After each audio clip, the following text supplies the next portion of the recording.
जय हिंद दोस्तों, मेरा नाम महेंद्र सिंह पवार है और आप सभी लोगों का स्वागत करता हूं डिफेंस मंत्रा के इस यूट्यूब चैनल पर।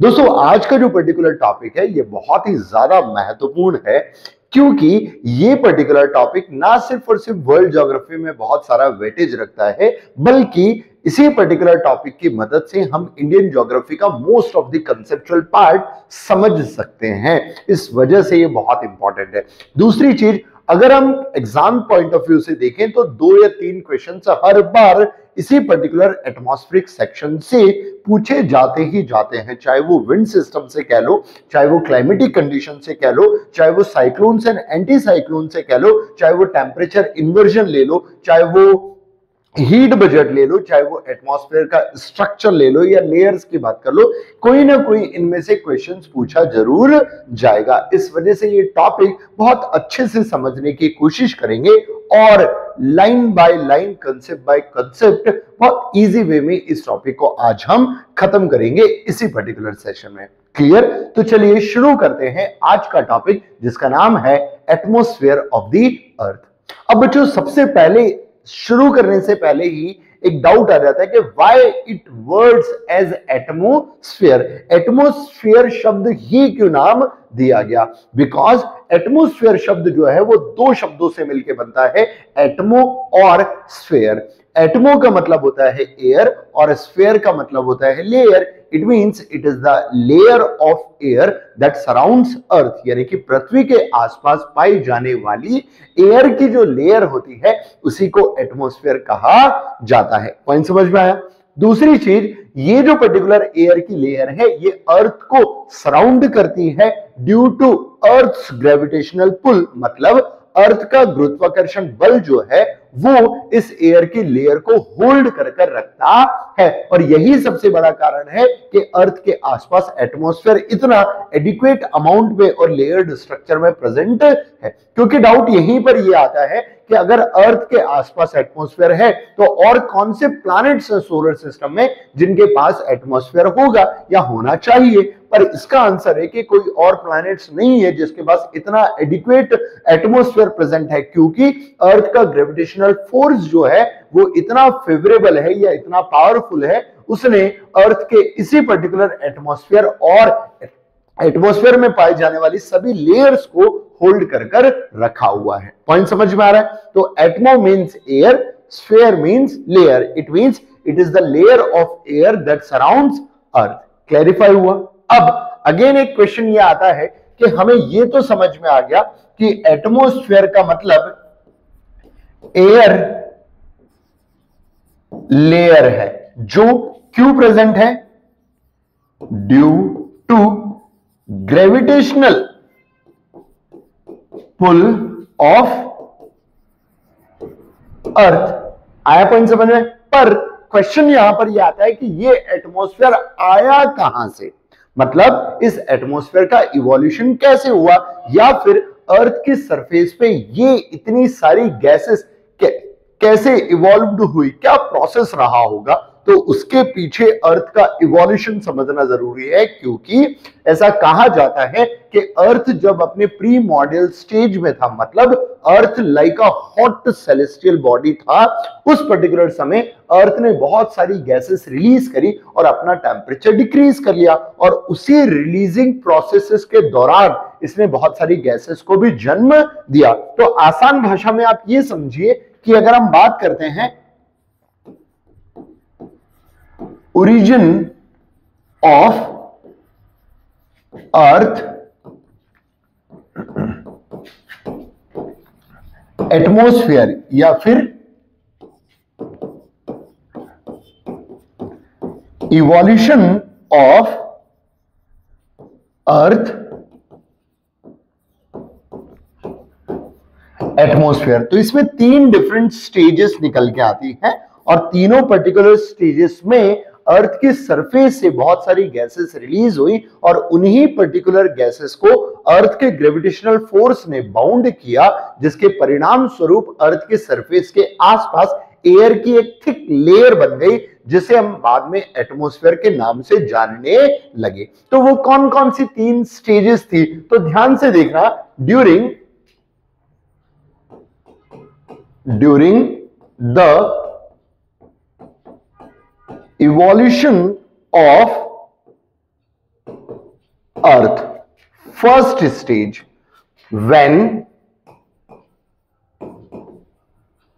earth is in molten stage, it cools down and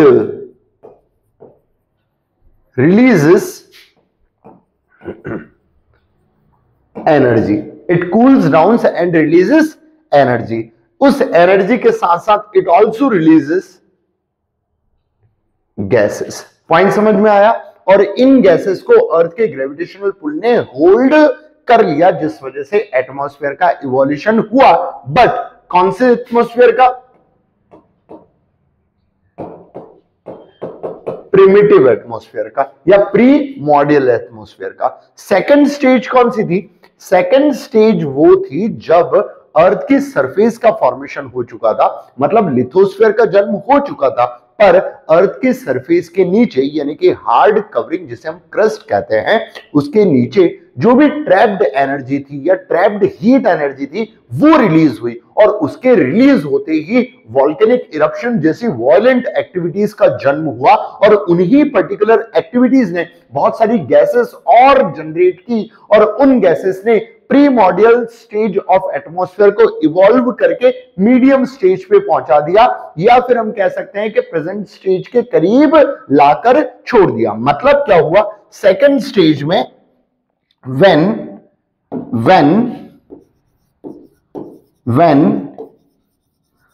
earth trapped energy releases during violent volcanic eruptions. मतलब अर्थ के वायलेंट स्टेज में जब वो वॉल्केनिक इरप्शंस को जन्म दे रहा था, तो उन वॉल्केनिक इरप्शंस ने भी बहुत सारी गैसेस रिलीज करी, और वो गैसेस जो है वो कंट्रीब्यूट कर रही थी in the formation of atmosphere. Point समझ में आया? अब third and the last but most important, third stage but most important. क्यों इंपॉर्टेंट बोल रहा हूं? क्योंकि this give birth to oxygen from photosynthesis done by phytoplanktons. मतलब फाइटोप्लैंक्टन्स की वजह से, ये फाइटोप्लैंक्टन्स के फोटोसिंथेसिस रिएक्शन की वजह से एक और गैस रिलीज हुई, और उस पर्टिकुलर गैस ने हमारे एटमॉस्फेयर के इवोल्यूशन जर्नी को कंप्लीट कर दिया और हमारे एटमॉस्फेयर में एक नई गैस दे दी, जिसे हम लिविंग गैस या ऑक्सीजन के नाम से भी जानते हैं. पॉइंट समझ में आया? तो ये वो 3 स्टेजेस थी जिन 3 स्टेजेस में हमारे अर्थ के एटमॉस्फेयर का इवोल्यूशन हुआ है. बात समझ में आई? तो क्वेश्चन यहां पर ये था कि एटमॉस्फेयर क्या है, तो उसका आंसर हमने किया कि it is the layer of air that surround earth. ये एटमॉस्फेयर की लेयर अर्थ के आसपास प्रेजेंट क्यों है? तो it is due to the gravitational force of attraction of earth. तीसरी चीज, ये एटमॉस्फेयर की लेयर आई कहां से? तो उसका भी आंसर हमने खोजा कि अर्थ के इवोल्यूशन जर्नी के दौरान अर्थ ने बहुत सारी गैसेस को जन्म दिया, और उन गैसेस को अर्थ के ग्रेविटेशनल फोर्स ने होल्ड किया, जिसकी वजह से अर्थ के आसपास एक लेयर्ड स्ट्रक्चर फॉर्म्ड हो गया, और उसी लेयर्ड स्ट्रक्चर को हम एटमॉस्फेयर के नाम से जानते हैं. पॉइंट समझ में आ रहा होगा? क्लियर? अब यहां पर क्वेश्चन ये उठता है कि ये जो पर्टिकुलर एटमॉस्फेयर है इसको समझा कैसे जाए, ये होता कैसा है, ये किन चीजों का बनना हुआ है, ये किन चीजों से मिलके बना हुआ होता है. तो वो समझने से पहले थ्योरी क्या कह रही है, डेफिनेशन ऑफ एटमॉस्फेयर क्या कह रही है, वो समझ लेते हैं. क्लियर? यहां तक चीजें समझ में आ रही होगी बच्चों. ध्यान से देखिएगा कि एटमॉस्फेयर क्या है. तो हमने जो पढ़ा कि एटमॉस्फेयर क्या है, it is envelope of gases that surround earth. Why so? Due to gravity. आया पॉइंट समझ में?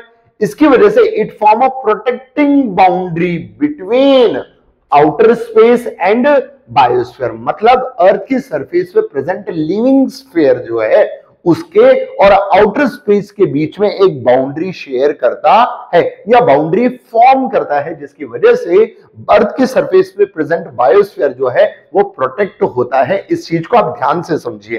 कैसे? Atmosphere form protective boundary. ध्यान से देखिएगा, ये रहा हमारा अर्थ और इस पर्टिकुलर अर्थ के आसपास ये रही एटमॉस्फेयर की लेयर।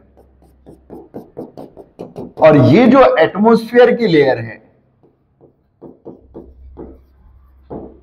और ये क्या हो गया?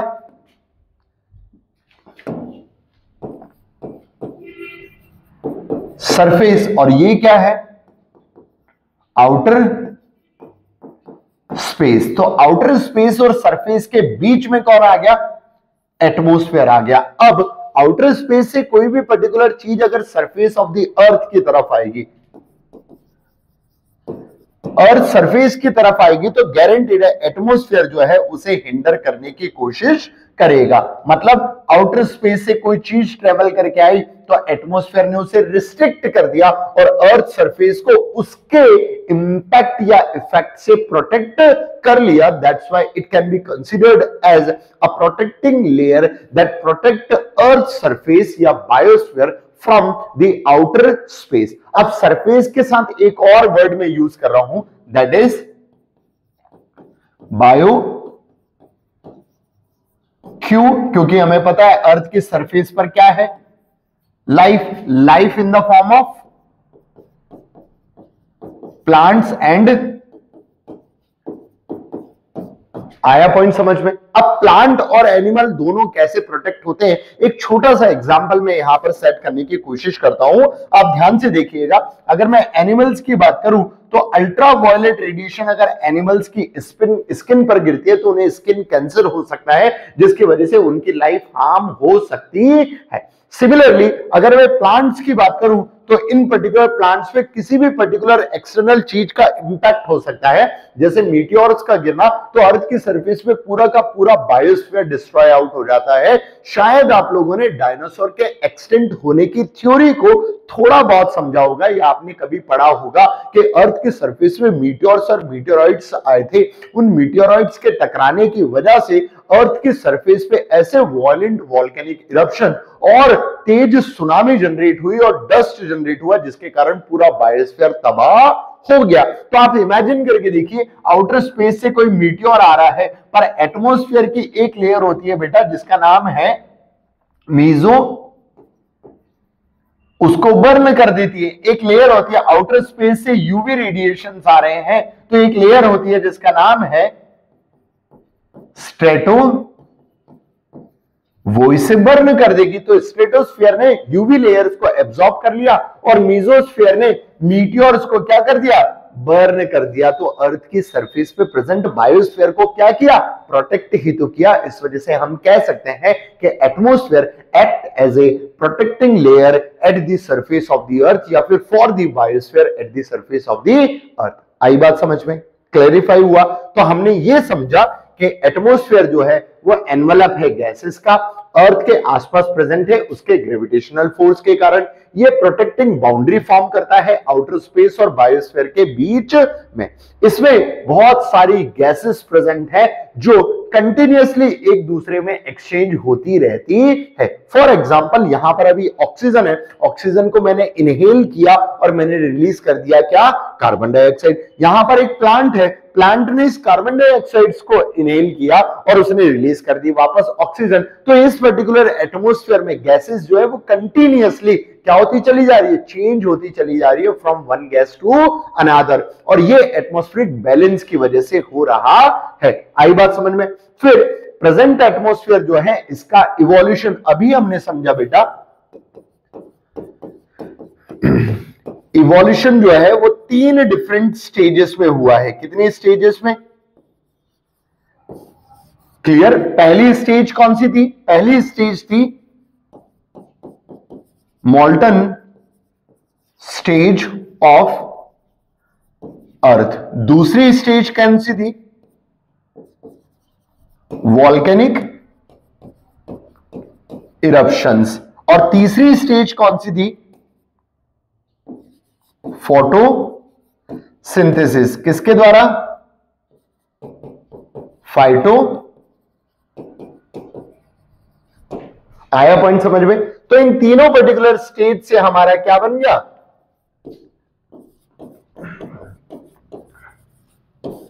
क्लैरिफाई हुआ? तो देखो, present atmosphere evolved from volcanic eruption, from chemical breakdown and biospheric processes. आई बात समझ में?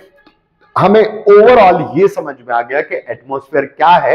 एटमॉस्फेयर अर्थ की सरफेस के आसपास किस फोर्स के कारण होल्ड है, और हमारे एटमॉस्फेयर का इवोल्यूशन कैसे हुआ, और हमारा ये एटमॉस्फेयर अर्थ को कवर करके रखता है, इसी वजह से इसे एनवलप ऑफ अर्थ भी कहा जाता है। आई बात समझ में? क्लैरिफाई हुआ? क्लियर? तो ये चीज हमने यहां पर देख ली। अब इसके बाद हम समझते हैं नेक्स्ट हमारा क्या आता है।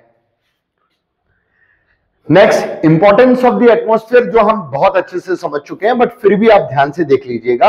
अगर हम बात करें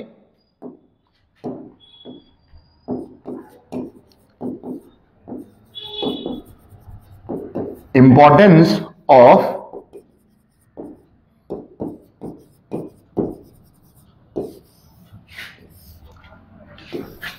सबसे पहला it protect earth from outer space. सबसे पहला protect earth from outer space. दूसरा, it enables life at the surface of the earth, क्योंकि बिना एटमॉस्फेयर के जीवन संभव नहीं है। इसके अलावा इट इनेबल्स ऑल वेदरिंग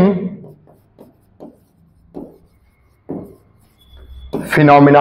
अर्थ की सरफेस पे जितने भी वेदरिंग फिनोमिनाज है, जैसे रेनफॉल का होना, स्टॉर्म्स का आना, साइक्लोन्स का चलना, हेलफॉल्स का होना, या फिर एटमॉस्फेयर के अंदर जितने भी ह्यूमन एक्टिविटीज होती है, ग्लाइडिंग करना, पैराग्लाइडिंग करना, पैराशूट का उड़ जाना, एयरक्राफ्ट का फ्लाई करना, ये सारे के सारे फिनोमिनाज भी इसी एटमॉस्फेयर में संभव होते हैं। पॉइंट समझ में आ रहा है? इसके अलावा it protect us from harmful UV radiation. आई बात समझ में?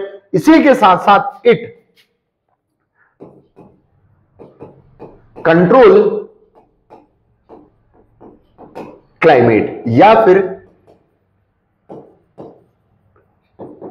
Temperature at earth surface. मतलब अर्थ के सरफेस में ना तो टेम्परेचर बहुत ज्यादा होने देता है, ना ही टेम्परेचर बहुत कम होने देता है, क्योंकि due to the presence of H2O vapour, या फिर कह सकते हैं कार्बन डाइऑक्साइड, जिसे हम ग्रीन हाउस गैसेस भी कहते हैं, इन गैसेस की प्रेजेंस होने की वजह से अर्थ की सरफेस का टेम्परेचर हमेशा मेंटेन्ड रहता है। पॉइंट समझ में आ रहा होगा? इसके अलावा it protect us from impact of meteors. मतलब अर्थ की सरफेस पे जो भी मीटियोर्स और मीटियोराइट्स के इंपैक्ट होते हैं, उनसे भी हमें ये बचाता है, क्योंकि शायद मैंने अभी आप लोगों को बताया कि एक लेयर होती है जिसका नाम होता है मीजोस्फीयर, और मीजोस्फीयर हमें प्रोटेक्ट करती है from the impact of meteors, जो आउटर स्पेस से अर्थ की सरफेस पर आने की कोशिश करता है। आई बात समझ में? इसके अलावा और भी बहुत सारे हैं बच्चों। इसके अलावा इट इनेबल्स रेडियो एंड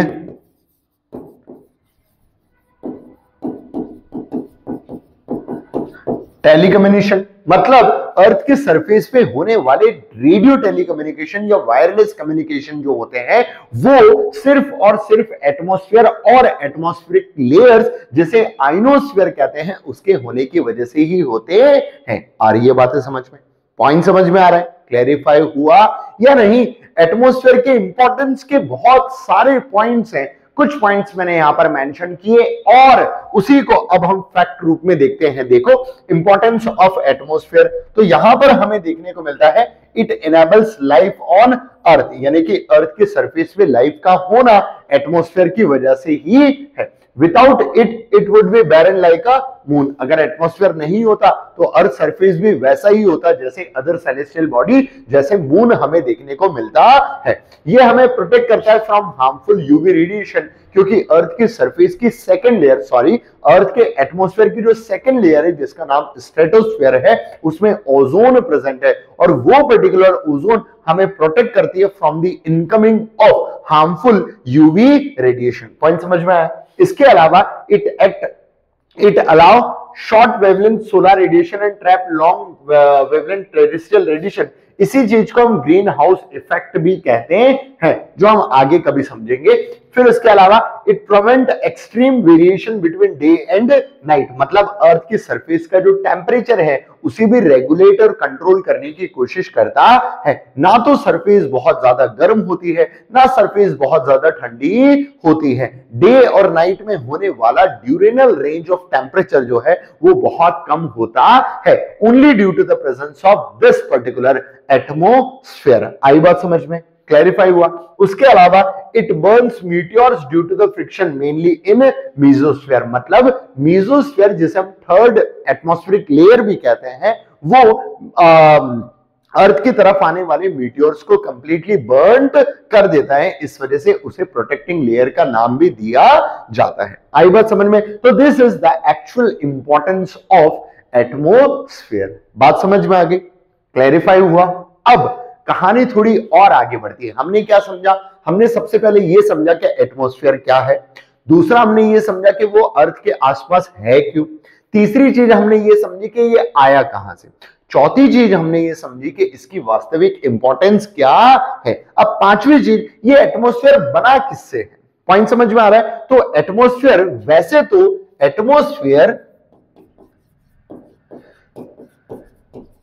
वैसे तो किससे बना हुआ है? गैसेस। पर सिर्फ गैसेस नहीं है, इसमें गैसेस से बना हुआ है, ये बात बिल्कुल सही है, पर सिर्फ गैसेस नहीं है। दूसरी चीज इसमें प्रेजेंट है वाटर, जो अगेन गैसी है। नेक्स्ट तीसरी चीज इसमें प्रेजेंट है पार्टिकुलेट मैटर्स। पार्टिकुलेट मैटर्स का मतलब डस्ट पार्टिकल्स। शायद आप लोगों को एक एग्जांपल से मैं समझाता हूं। जब कभी भी आप किसी बंद कमरे में, अंधेरे वाले बंद कमरे में सनलाइट की एक बीम को एंटर करवाएंगे तो आपको पाथ विजिबल होता हुआ नजर आएगा और आपको उस बंद कमरे के उस विजिबल पाथ में कुछ छोटे छोटे पार्टिकल्स मूव करते हुए नजर आएंगे। उन्हीं सस्पेंडेड पार्टिकल्स को पार्टिकुलेट मैटर्स कहते हैं, जो एक्ट करते हैं एज ए कंडेंसिंग न्यूक्लियाई। आई बात समझ में? तो ये पार्टिकुलेट मैटर भी एटमॉस्फेयर का इंटीग्रल हिस्सा होते हैं, जिसमें ये प्रेजेंट होता है। आई बात समझ में? तो हमारा एटमॉस्फेयर बहुत सारी चीजों से मिलकर बना है, जिसमें गैसेस तो होती ही है, वाटर वेपर भी प्रेजेंट होता है, इसके अलावा पार्टिकुलेट मैटर भी प्रेजेंट होता है। पॉइंट समझ में आया? तो कंपोजिशन की अगर बात करें तो ये सारी चीजें प्रेजेंट होती है, पर इसमें सबसे महत्वपूर्ण पार्ट जो है वो किसका है?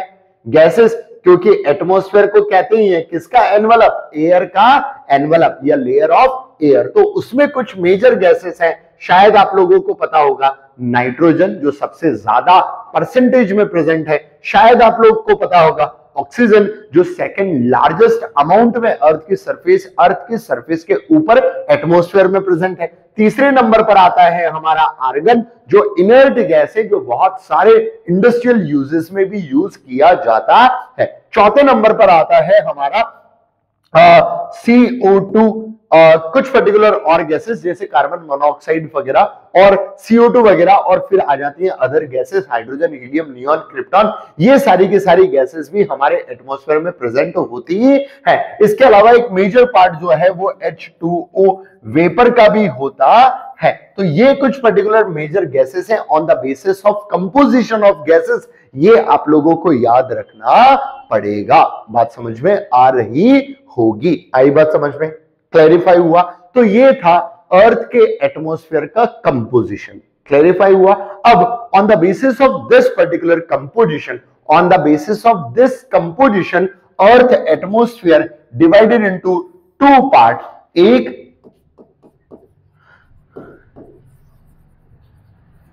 होमोजीनियस और एक हेट्रो। अब होमोजीनियस मतलब यूनिफॉर्म और हेट्रोजीनियस मतलब नॉन यूनिफॉर्म। क्लैरिफाई हुआ? एक यूनिफॉर्म कंपोजिशन है और दूसरा नॉन यूनिफॉर्म कंपोजिशन है। तो इस प्रकार से हमारे एटमॉस्फेयर का कंपोजिशन हम समझ सकते हैं। चलिए इसको और डिटेल में देखते हैं। Composition of earth atmosphere. सबसे पहला, इट कंसिस्ट ऑफ गैसेस। दूसरा, it consist of water vapour. तीसरा, it consist of particulate matter जिन्हें हम एरोजोल्स भी कहते हैं, मतलब एयर के अंदर सस्पेंडेड सॉलिड पार्टिकल्स। आई बात समझ में?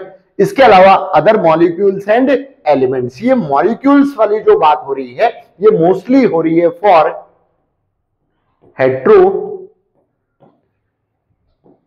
के लिए। आई बात समझ में? जिसमें मुख्यतः दो लेयर्स होती हैं बेटा। कौन कौन सी लेयर? ये एग्जाम पॉइंट ऑफ व्यू से भी बहुत ज्यादा इंपॉर्टेंट है, क्वेश्चन पूछा जाता है, ये आप लोग याद रखिएगा। हेट्रोस्फेयर जो होता है उसमें मोस्टली दो गैसेस प्रेजेंट होती हैं, सॉरी दो लेयर एटमॉस्फेयर की आती है, जिसका नाम है आइनोस्फेयर एंड एक्सो, जिसकी थिकनेस या फिर जो स्टार्ट होती है फ्रॉम 80 और 90 किलोमीटर और जाती है अप टू 1000 और 10,000 किलोमीटर। आया पॉइंट समझ में? मतलब मोस्टली हेट्रोस्फीयर में मॉलिक्यूलर एटम्स या मॉलिक्यूलर गैसेस प्रेजेंट होती है, जैसे H2 भी हो सकती है, हीलियम का मॉलिक्यूल भी हो सकती है और अदर मॉलिक्यूलर गैसेस भी इसमें प्रेजेंट होती है। आई बात समझ में? क्लैरिफाई हो रहा होगा बच्चों, ध्यान से देखना। ये देखिए major gases in the atmosphere. सबसे पहला आता है नाइट्रोजन। अब इनके कुछ इंपॉर्टेंस भी हैं। क्या है इंपॉर्टेंस जो एग्जाम में पूछे जा सकते हैं, तो उनको मैं स्टार मार्क कर रहा हूं। क्या है सबसे पहला? Hello, yes sir. Sir lecture ही ले रहा।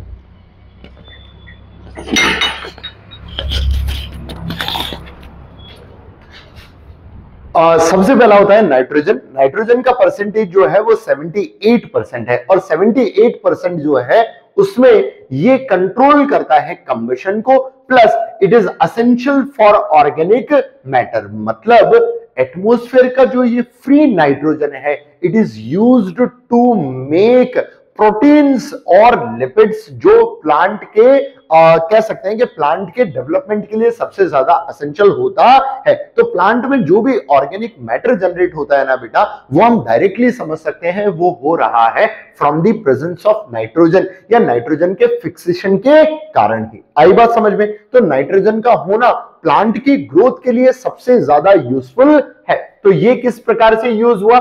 essential for organic compounds या फिर for the formation of organic compound in the plants। दूसरा ऑक्सीजन 21%, मतलब अगेन ये सेकंड लार्जेस्ट गैसियस है या फिर सेकंड लार्जेस्ट अमाउंट में पाई जाने वाली गैस है, जिसे हम ऑक्सीजन के नाम से जानते हैं। अब आप सब लोगों को पता है कि ऑक्सीजन सबसे ज्यादा सुटेबल है फॉर द लाइफ, पर लाइफ के अलावा भी ये सबसे ज्यादा एसेंशियल होती है फॉर द कंबशन प्रोसेस। किसी भी चीज को बर्न करना है और बर्न करके एनर्जी जनरेट करनी है तो सबसे ज्यादा इस्तेमाल कौन होगी? ऑक्सीजन ही होगी। तो देखो कंबशन प्रोसेस, इसके अलावा इट फॉर्मेशन ऑफ बहुत सारे कंपाउंड्स को फॉर्म भी करती है, ठीक है, वो छोड़िए। नेक्स्ट होती है आर्गन।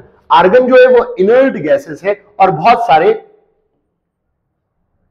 मैकेनिकल या फिर इंजीनियरिंग प्रोसेसेस में या इंजीनियरिंग यूजेस के लिए इसे इस्तेमाल किया जाता है। जैसे आप इमेजिन कर सकते हैं बल्ब या फिर टायर्स में गैसेस जो फिल करी जाती है, एविएशन इंडस्ट्री के जो टायर्स होते हैं उसमें जो गैसेस फिल की जाती है उसमें आर्गन भी होती है। पॉइंट समझ में आ गया होगा। इसके अलावा नेक्स्ट होती है कार्बन डाइऑक्साइड। अब कार्बन डाइऑक्साइड जैसा ऑक्सीजन हमारे लिए इंपॉर्टेंट है, ऐसे ही कार्बन डाइऑक्साइड प्लांट के लिए बहुत ज्यादा इंपॉर्टेंट है, क्योंकि ये फोटोसिंथेसिस जो है उसका चीफ रॉ मटेरियल है, यानी कि it also used for photosynthesis. और अर्थ के सरफेस पर जो क्लाइमेट है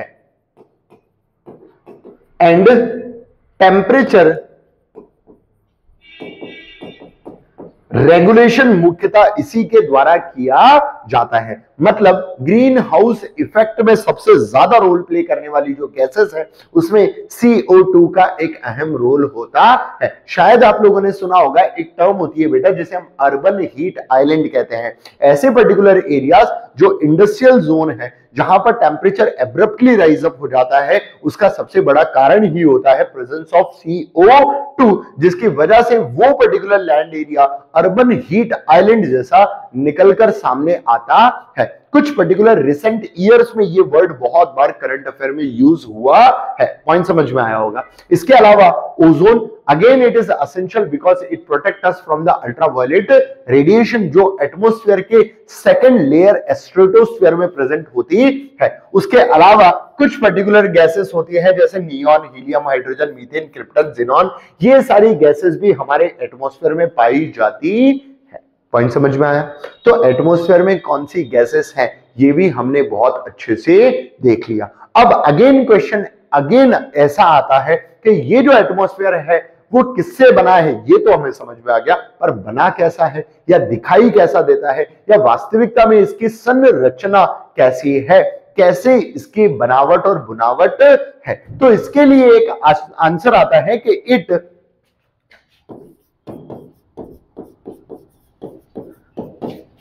is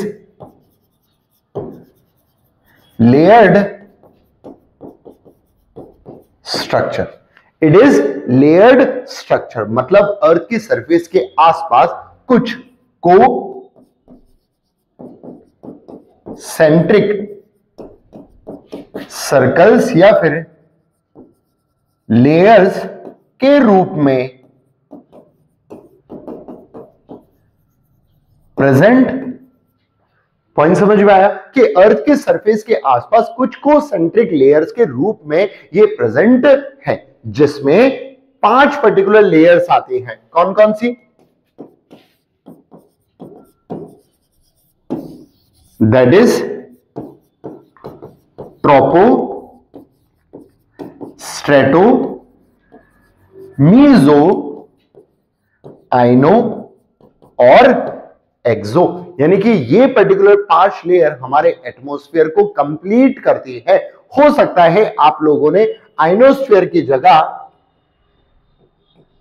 थर्मोस्फीयर का नाम भी सुना होगा, क्योंकि थर्मोस्फीयर टेम्परेचर के आधार पर बोली जाती है, आइनोस्फीयर कंपोजिशन के आधार पर कही जाती है। आई बात समझ में? तो स्ट्रक्चर को अगेन 2 पार्ट में कैटेगराइज किया जा सकता है, on the basis of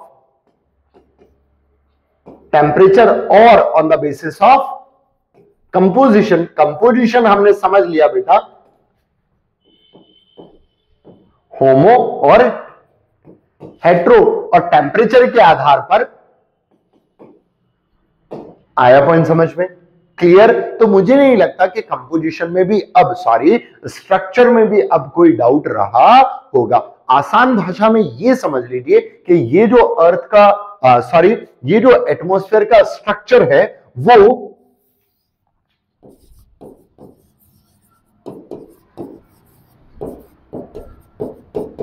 earth से लगभग किलोमीटर तक जाता है, जिसमें सबसे पहली लेयर ट्रोपो, दूसरी लेयर स्ट्रेटो, तीसरी layer meso, next iono and the last one exo के नाम से जानी जाती है, जिसमें इनिशियल 3 लेयर जो है बच्चों, ये 3 स्टार मैंने लगा दिए क्योंकि एग्जाम पॉइंट ऑफ व्यू से बहुत इंपॉर्टेंट है कि एटमॉस्फेयर का वो कौन सा पर्टिकुलर पार्ट है जिसे होमोस्फेयर कहा जाता है। तो एटमॉस्फेरिक स्ट्रक्चर का वो पर्टिकुलर हिस्सा जो सरफेस से लगभग 80 किलोमीटर तक एक्सटेंड होता है, जिसमें मीजोस्फीयर, स्ट्रेटोस्फीयर और ट्रोपोस्फीयर लाया करते हैं, उसे होमोस्फीयर कहा जाता है। एग्जाम में पूछा जाने वाला क्वेश्चन है जो आप लोगों को बहुत अच्छे से याद रखना है। इसके अलावा ऊपर वाला जो पार्ट है बेटा, जिसमें मोस्टली एक्सोस्फीयर आता है, जिसमें मोस्टली थर्मोस्फीयर या फिर आइनोस्फीयर आता है, इसे हम हेट्रोस्फीयर कहते हैं। पॉइंट समझ में आ गया? तो ये एग्जाम पॉइंट ऑफ व्यू से याद रखने वाली महत्वपूर्ण चीजें हैं जो आप लोगों को याद रखना है। तो हम लोगों ने यहां पर समझ लिया कि हमारे एटमॉस्फेयर का स्ट्रक्चर कैसा है। तो हमारे एटमॉस्फेयर का जो स्ट्रक्चर है वो डिवाइड होता है 2 पार्ट में, on the basis of composition होमोस्फेयर और हेट्रोस्फेयर, और on the basis of temperature जिसमें 5 मेन लेयर प्रेजेंट होती है। ये कुछ बताया जा रहा है कि अर्थ की सरफेस से लगभग 10,000 किलोमीटर तक, और शुरुआती 3 लेयर जो है वो होमो का हिस्सा है और बाद की 2 लेयर जो है वो हेट्रो का हिस्सा है। इनमें कंपोजिशन जो होता है वो मॉलिक्यूलर एटम्स या मॉलिक्यूलर सब्सटेंस और एलिमेंट्स प्रेजेंट होते हैं। इसमें गैसेस जो है इनका यूनिफॉर्म कंपोजिशन प्रेजेंट होता है, और इसमें कुछ पर्टिकुलर डायग्राम्स आपको बने हुए, चित्र बने हुए नजर आ रहे होंगे। ग्राफिक्स आपको समझाने की कोशिश कर रहे हैं कि यहाँ जेट प्लेन्स उड़ सकते हैं, यहाँ पर स्ट्रेटोस्फीयर में कुछ और चीजें स्मूथली ब्लो कर सकती हैं, यहाँ पर मीटियोर्स बर्न होते हैं, यहाँ पर कम्युनिकेशन या सैटेलाइट प्रेजेंट होती है, और यहाँ ऐसी कोई चीज नहीं देखने को मिल रही है। पर आउटर स्पेस से हमारे पूरे के पूरे एटमॉस्फेयर को अलग करने वाली लेयर एक्सोस्फीयर कहलाती है। आई बात समझ में? क्लैरिफाई हुआ? अब होमोस्फीयर और हेट्रोस्फीयर को थोड़ा और इलैबोरेटली देख लेते हैं और समझने की कोशिश करते हैं कि इसमें वास्तविकता में होता क्या है। फिर उसके बाद लेयर्स स्टार्ट करेंगे। देखते हैं क्या लिखा हुआ है। कंपोजिशन बेस्ड लेयर एक होती है होमोस्फीयर, सरफेस से 80-90 किलोमीटर तक जाती है। इसमें कंपोजिशन यूनिफॉर्म होता है, जिसमें 3 लेयर आती हैं। लेयर्स ट्रोपोस्फीयर, स्ट्रेटोस्फीयर और मीजोस्फीयर। ट्रोपोस्फीयर जो है वो सरफेस से 18 किलोमीटर तक होती है, कुछ जगहों पर 20 या 25 किलोमीटर लिखा हुआ हो सकता है। नेक्स्ट स्ट्रेटोस्फीयर की बात करते हैं तो लगभग 50 किलोमीटर तक मानी जाती है, और मीजोस्फीयर 80 किलोमीटर तक मानी जाती है। हेट्रोस्फीयर की बात करें तो 80 किलोमीटर के ऊपर। गैसेस जो होती है वो सेपरेटेड होती है ड्यू टू मॉलिक्यूलर वेट, मतलब यहां पर गैसेस मोस्टली मॉलिक्यूलर फॉर्म में प्रेजेंट होती है। इसके अलावा इसमें मेन 2 लेयर आती है। थर्मोस्फीयर जो 640 किलोमीटर तक राइज अप होती है, और उससे अबव 640 किलोमीटर कौन प्रेजेंट होता है? एक्सोस्फीयर, जो किसका हिस्सा है?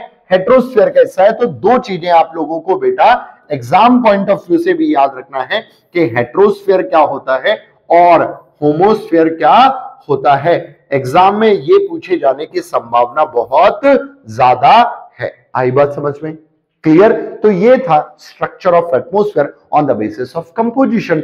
अब एक्चुअल स्ट्रक्चर ऑफ एटमॉस्फेयर पढ़ते हैं on the basis of temperature differences या फिर in the form of 5 different layer, जिसमें ट्रोपोस्फेयर, स्ट्रेटो, मीजो, आइनो, एक्सोस्फेयर। और इन सारी लेयर्स को सेपरेट करने के लिए इनके बीच में एक इंटरमीडिएटरी जोन या ट्रांजिशन जोन होता है, जैसे ट्रोपोस्फेयर और स्ट्रेटोस्फेयर। बच्चों ध्यान से समझने की कोशिश करना, ट्रोपोस्फेयर और स्ट्रेटोस्फेयर के बीच में होता है ट्रोपोपॉज, स्ट्रेटोस्फेयर और मीजोस्फेयर के बीच में होता है स्ट्रेटोपॉज, मीजोस्फेयर और आइनोस्फेयर के बीच में होता है मीजोपॉज, आइनोस्फेयर और एक्सोस्फेयर के बीच में होता है आइनोपॉज, और एक्सोस्फेयर और आउटर स्पेस के बीच में एक्सोपॉज आप समझ सकते हो, पर ऐसा कुछ होता नहीं है। आई बात समझ में?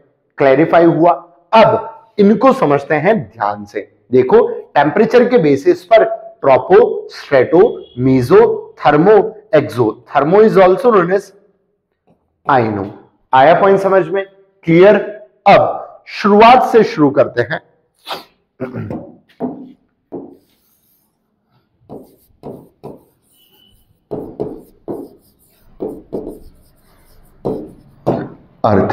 अर्थ के सरफेस के सबसे पास में जो लेयर है बेटा,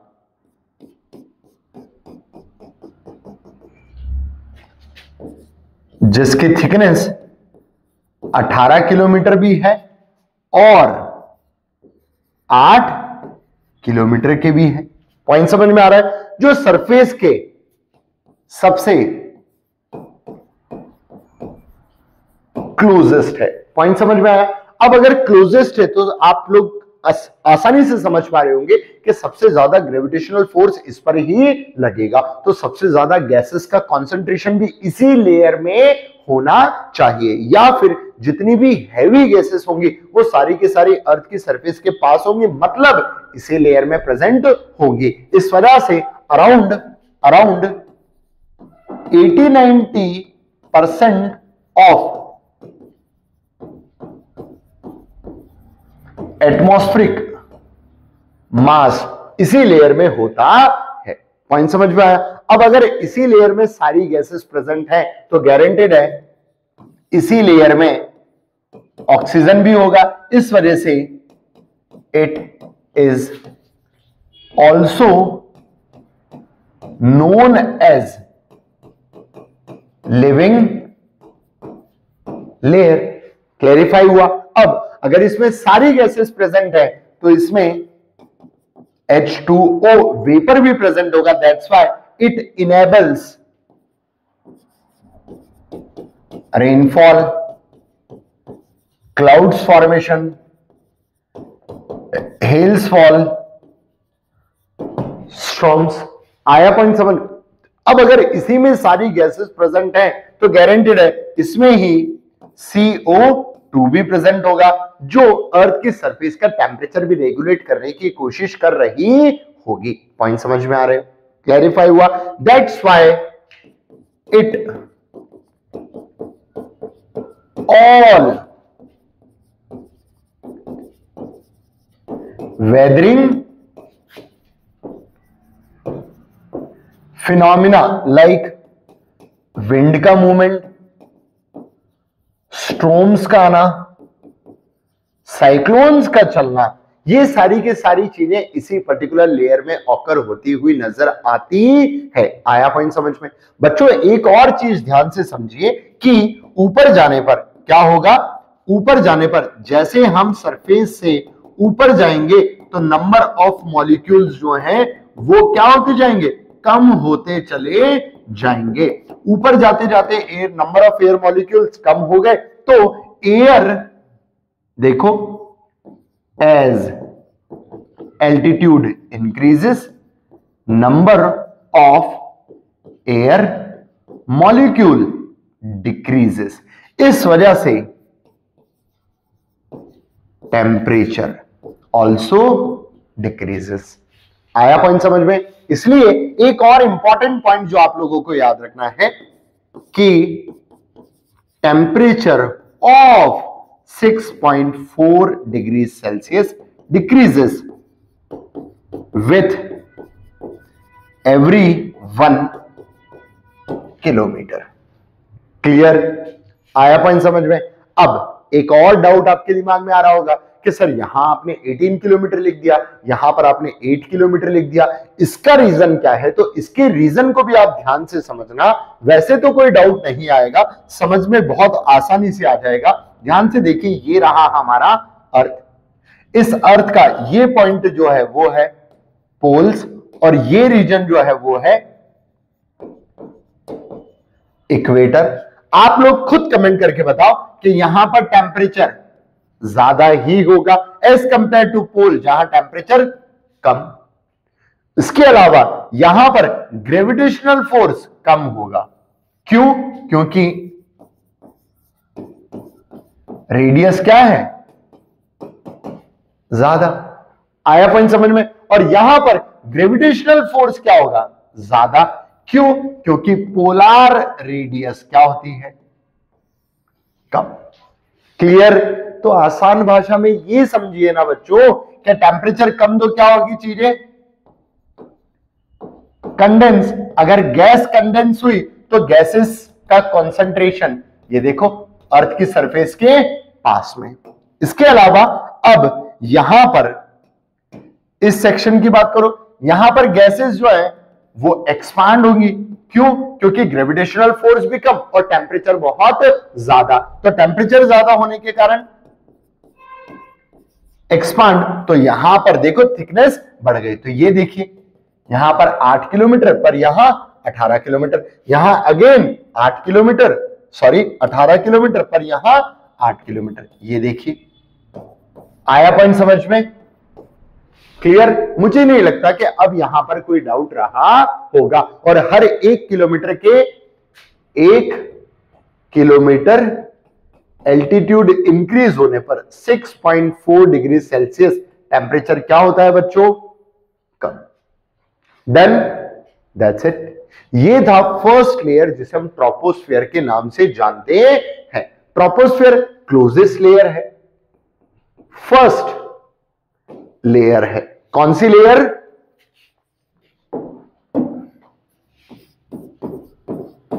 ट्रोपोस्फियर। ट्रोपो मीन्स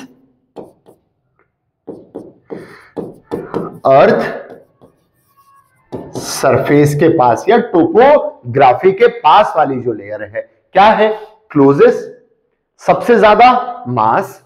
इसी की वजह से इसे लिविंग लेयर कहा जाता है, क्योंकि इसमें लाइफ जो हो सकती है। इसमें सारे वेदरिंग फिनोमिना जैसे रेनफॉल का होना, बादलों का आना, हेलफॉल का होना या हेल्स और स्टॉर्म्स का आना, ये सब होता है।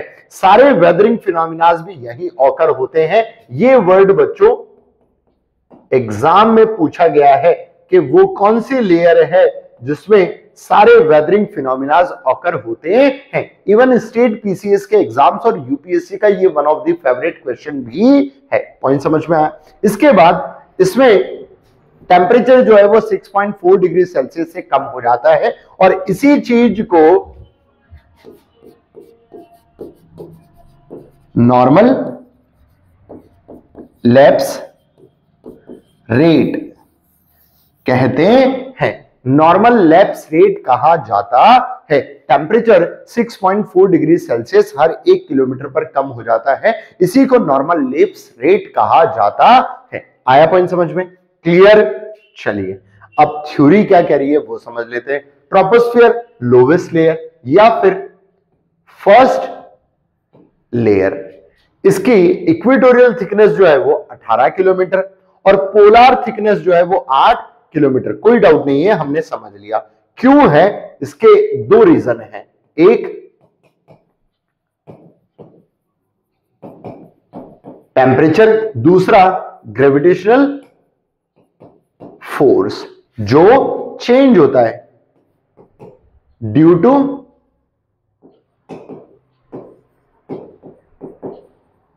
Distance from centre. मतलब अर्थ का पोलार रेडियस और अर्थ का इक्वेटोरियल रेडियस जो कि अलग अलग है, उस वजह से ग्रेविटेशनल फोर्स भी अलग हो जाता है। और हमें यह पता है कि सन से आने वाले सोलर रेडिएशंस का इंपैक्ट पोल्स पर कम होता है। ये बात हम पढ़ चुके हैं बच्चों लैटिट्यूड्स और लॉन्गिट्यूड्स में। लैटिट्यूड्स के आधार पर अर्थ को 3 हीट जोन्स में डिवाइड किया जाता है। शायद आपको याद आ रहा होगा, प्रीवियस क्लास को आप ध्यान से देखना, टेम्परेट जोन, टॉरिड जोन और फ्रिजिड जोन। तो टॉरिड जोन जहां पर सोलर रेडिएशन 90 डिग्री के एंगल के साथ, मतलब इक्वेटर, वो सबसे ज्यादा गर्म होगा तो एक्सपांड होगा तो थिकनेस बढ़ जाएगी। आई बात समझ में? नेक्स्ट, कंटेन 70-80% एटमॉस्फेरिक मास, टेम्परेचर डिक्रीज होता है, वेदरिंग फिनोमिना ऑकर होते हैं और इसके आखिरी हिस्से को ट्रोपोपॉज कहा जाता है। मतलब जैसे ही ट्रोपोस्फीयर खत्म हो रहा होगा तो वहां पर एक ट्रांजिशन लेयर हमारे द्वारा बना दी जाएगी जिसे ट्रोपोपॉज कहा जाएगा। आई बात समझ में? तो ट्रोपोपॉज आसान भाषा में क्या है? ना तो ट्रोपोस्फीयर है ना स्ट्रेटोस्फीयर है। मतलब जैसे ट्रोपोस्फीयर में ऊपर जाने पर टेम्परेचर कम हो रहा है और स्ट्रेटोस्फीयर में जैसे ऊपर जाने पर टेम्परेचर बढ़ता है, तो इसमें ना तो टेम्परेचर बढ़ेगा ना टेम्परेचर कम होगा। तो temperature in this particular tropopause remains constant. मतलब ये ना तो ना ये ट्रोपोस्फीयर जैसे एक्ट कर रही है ना स्ट्रेटोस्फीयर जैसे एक्ट कर रही है। तो हम ये भी कह सकते हैं कि इन दोनों की इंटरमिक्सिंग या फिर vertical mixing of troposphere in the strato या फिर स्ट्रेटो इन द ट्रोपो को भी प्रिवेंट करती है। पॉइंट समझ में आया? तो बच्चों फिर से समझ लो,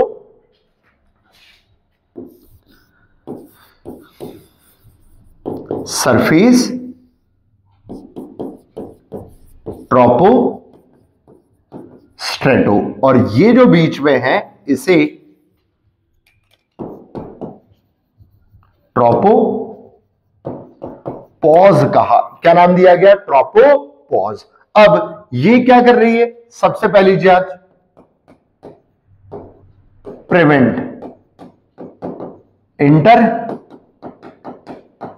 मिक्सिंग, दूसरी सेपरेट, तीसरी temperature in this layer remains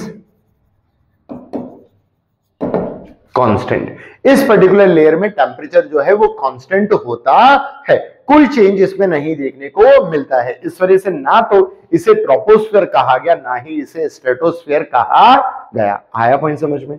clear? चलिए आगे बढ़ते हैं। ये देखो ट्रोपोपॉज क्या है? बाउंड्री है बिटवीन ट्रोपोस्फीयर एंड स्ट्रेटोस्फीयर।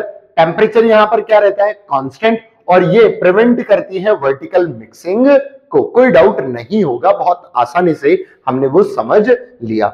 दूसरी लेयर आती है बच्चों स्ट्रेटोस्फीयर। आसान भाषा में ये समझिए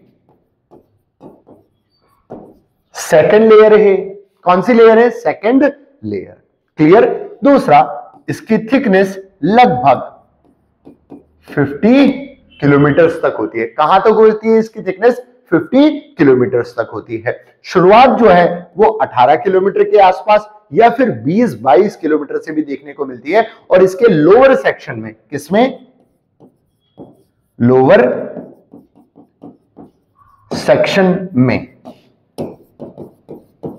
अराउंड 30 किलोमीटर या फिर 25 किलोमीटर ओजोन प्रेजेंट। क्लियर? इसके लोअर सेक्शन में क्या प्रेजेंट होती है? ओजोन। इस वजह से इट प्रोटेक्ट अस फ्रॉम किसे? Harmful UV radiations. इस वजह से it is also known as protecting बच्चों लेयर्स। इस वजह से इसे प्रोटेक्टिंग लेयर का नाम भी दिया जाता है। अब जैसे कि हमने देखा कि ट्रोपोस्फीयर में ऊपर जाने पर नंबर ऑफ गैसेस मॉलिक्यूल कम हो रहे थे, इस वजह से उसका टेम्परेचर कम हो रहा था। पर यहां पर तो ऊपर जाने पर number of gases molecule of ozone बढ़ रहे हैं, जो हीट को ट्रैप कर रहे हैं, तो गारंटीड है ऊपर जाने पर टेम्परेचर क्या होना चाहिए, बढ़ना चाहिए। तो as altitude increases ozone, O3 कर देते हैं, OZ नहीं, O3 नंबर्स इंक्रीजेस, तो टेम्परेचर भी इंक्रीजेस। आया पॉइंट समझ में, क्लैरिफाई हुआ, डन। इस वजह से स्ट्रेटोस्फीयर अपने आप में प्रोटेक्टिंग लेयर भी कहलाता है। क्लैरिफाई हुआ। तो ये था हमारा स्ट्रेटोस्फीयर। अब इसमें एक और सबसे महत्वपूर्ण बात जो एग्जाम पॉइंट ऑफ व्यू से इंपॉर्टेंट है, क्योंकि इसका लोअर सेक्शन जो है वहां पर टेम्परेचर कंपैरेटिवली कांस्टेंट होता है और यहां पर कोई भी H2 वेपर नहीं होती, मतलब यहां कोई भी क्लाउड्स नहीं होते। इस वजह से यहां पर एयर क्राफ्ट्स मूव करते हैं विथ सुपर सोनिक स्पीड, मतलब इट सपोर्ट जेट प्लेन्स। आया पॉइंट समझ में, जेट प्लेन्स के मूवमेंट को ये सपोर्ट करता है, क्योंकि यहां पर कोई क्लाउड्स के द्वारा प्रोड्यूस किया गया हिंड्रेंस नहीं होता है, क्योंकि यहां पर कोई भी एयर टर्बुलेंस नहीं होता है। बात समझ में आई? अगर एयर टर्बुलेंस नहीं होगा तो प्लेन्स जो हैं वो कितनी ही स्पीड से उड़ना चाहे उड़ पाएंगे। इस वजह से ये सपोर्ट करता है the movement of jet planes. इस वजह से ये एविएशन इंडस्ट्री के लिए सूटेबल लेयर मानी जाती है। आई बात समझ में? चलिए अब थ्योरी देखते हैं। ये देखो, स्ट्रेटोस्फीयर ट्रोपोपॉज से 50 किलोमीटर तक जाती है, टेम्परेचर इंक्रीज हो जाता है क्योंकि यहां पर ओजोन अल्ट्रावायलेट रेडिएशन को एब्जॉर्ब करती है। यहां पर कोई भी क्लाउड्स नहीं होते हैं, इस वजह से एविएशन और फ्लाइंग के लिए सूटेबल मानी जाती है। क्लैरिफाई हुआ? और ये प्रोटेक्ट करती है, इस वजह से इसे प्रोटेक्टिंग लेयर कहा गया है, कोई डाउट नहीं होना चाहिए। अब जैसे ही स्ट्रेटोस्फीयर खत्म होगा, मतलब ये अगर स्ट्रेटोस्फीयर है तो मीजोस्फीयर तक आने के लिए बीच में क्या आ जाएगा? Strato pause. हमने क्या लगा दिया? पॉज लगा दिया। आई बात समझ में? नेक्स्ट थर्ड लेयर आती है। थर्ड लेयर क्या नाम है? मीजोस्फीयर। क्या नाम है इसका? Mesosphere. Clear? Third layer is also known as mesosphere. इसी को मिडिल लेयर भी कहा गया। प्लस इसमें नंबर ऑफ एयर मॉलिक्यूल बहुत कम होते हैं, मतलब ये एक्ट करती है लाइक अ वैक्यूम। यहां पर presence of number of air molecule लगभग 0 हो जाता है, लगभग 0 हो जाता है। इस वजह से इस पर्टिकुलर लेयर में टेम्परेचर अगेन डिक्रीज होता है विथ इंक्रीज इन एल्टीट्यूड। मतलब क्या हुआ? As altitude increases temperature decreases, और डिक्रीज होते होते ये लगभग 100 डिग्री सेल्सियस माइनस या -90 डिग्री या -80 डिग्री सेल्सियस तक पहुंच जाता है। इसकी वजह से इट इज कोल्डेस्ट लेयर बन जाती है। आई बात समझ में? क्लियर? अब last but not the least, mesosphere also burn meteors, that's why it also act as a protecting layer, क्योंकि अब ये हमें बचा रही है किससे? मीटियोर से। और जब ये मीटियोर को बर्न करती है तो हमें वो जलता हुआ नजर आता है। इस फिनोमिना को हम क्या देते हैं? Shooting stars. आया पॉइंट समझ में? तो शूटिंग स्टार वाला जो केस है या फिर जलते हुए तारे या टूटते हुए तारों की जो प्रोसेस है या फिनोमिनाज है वो हमें मीजोस्फीयर में देखने को मिलते हैं। पॉइंट समझ में आ रहा होगा बच्चों, मुझे नहीं लगता कि कोई डाउट रहेगा। ये सारे facts he exam point of view से बहुत ज्यादा इंपॉर्टेंट है जो आपको समझना जरूरी है। आई बात समझ में? क्लियर? अब extend from 50 to 80 kilometre coldest layer होती है, मीटियोर्स यहां पर बर्न हो जाते हैं, आसान भाषा में फिनिश। क्लियर? जैसे मीजोस्फीयर खत्म होगा कौन सी लेयर आ जाएगी? थर्मोस्फीयर, जिसे हम आइनोस्फीयर भी कह सकते हैं। थर्मोस्फीयर क्यों? क्योंकि यहां पर टेम्परेचर राइज अप होता है रैपिडली और इट बिकम हॉटेस्ट लेयर। आई बात समझ में? प्लस इसमें क्या प्रेजेंट है? Ions, that's why it is electrically charged. क्या हो जाती है? Electrically charge. और इसके इलेक्ट्रिकली चार्ज होने के कारण इट इनेबल्स रेडियो कम्युनिकेशन, मतलब इसमें रेडियो कम्युनिकेशन जो है वो स्टार्ट हो जाता है। तो देखो इसमें आयंस होते हैं, इसी को आइनोस्फीयर भी कहा जाता है, जो 80 से 640 किलोमीटर तक एक्सटेंड होती है। ये रेडियो वेव्स या जो सन से आने वाले कुछ रेडिएशंस होते हैं उनको रिफ्लेक्ट बैक करती है। इसी पर्टिकुलर लेयर में अरोराज मतलब लाइटनिंग, कौन सी? एटमॉस्फेरिक लाइटनिंग, जो नॉर्थ में अरोरा बोरियोलिस और साउथ में अरोरा ऑस्ट्रियोलिस के नाम से जानी जाती है, वो इनेबल होती है। प्लस इसकी एक्सट्रीमली लो डेंसिटी होती है, यहां पर आप बहुत हाई टेम्परेचर फील करते हैं, इसी वजह से इसे हॉटेस्ट लेयर भी कहा जाता है। आई बात समझ में? क्लियर? प्लस हमने कंपोजिशन के आधार पर दूसरी लेयर देखी जिसका नाम है आइनोस्फीयर, इलेक्ट्रिकली चार्ज होती है, इस वजह से ये रिफ्लेक्ट करती है रेडियो वेव्स टू दी अर्थ और इनेबल करती है हमारा कम्युनिकेशन। प्लस ये जो पर्टिकुलर चार्ज पार्टिकल है, ये देखो चार्ज पार्टिकल, अब यहां से कोई एयरक्राफ्ट मूव करके जा रहा होगा या बाहर से कोई चीज अंदर आ रही होगी तो ये फ्रिक्शन लगाते हैं और उसी पर्टिकुलर फ्रिक्शन के कारण टेम्परेचर उसका एब्रप्टली बढ़ जाता है। तो किसी भी पर्टिकुलर एयरक्राफ्ट की बस्टिंग होने के चांसेस यहां पर बहुत ज्यादा हो जाते हैं। आई बात समझ में? क्लियर? तो ये था आइनोस्फीयर।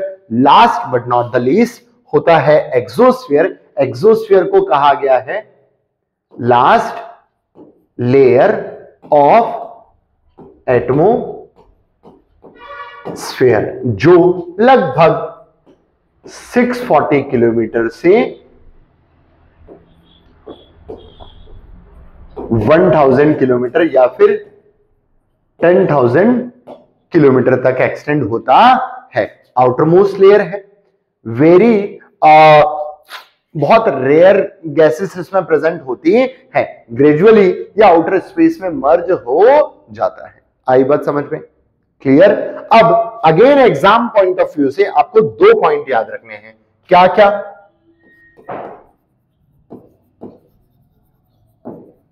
टेम्परेचर और दूसरा प्रेशर। टेम्परेचर कहां पर? इन atmospheric layer.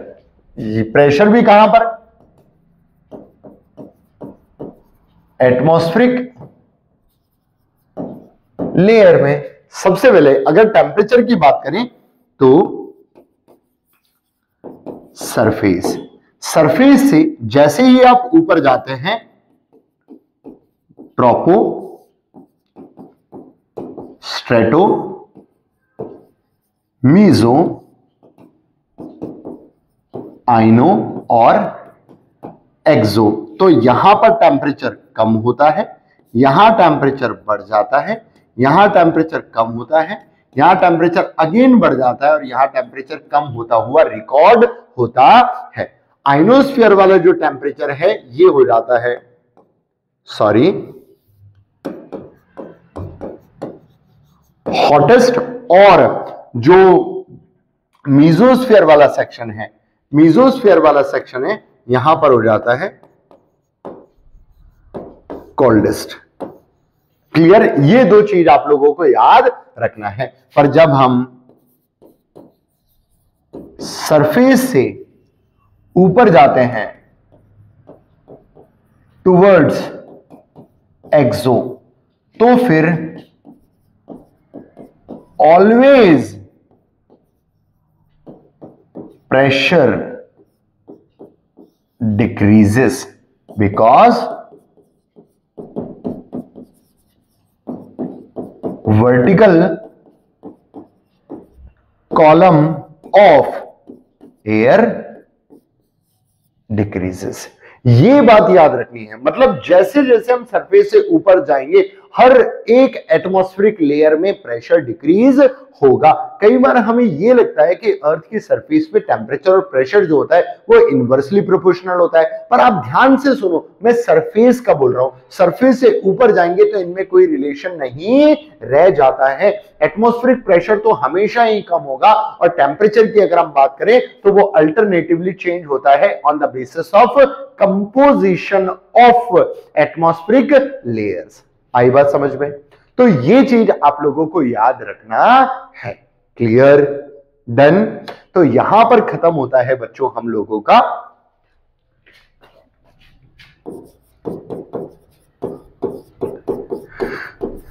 Atmosphere, meaning, definition, origin, structure,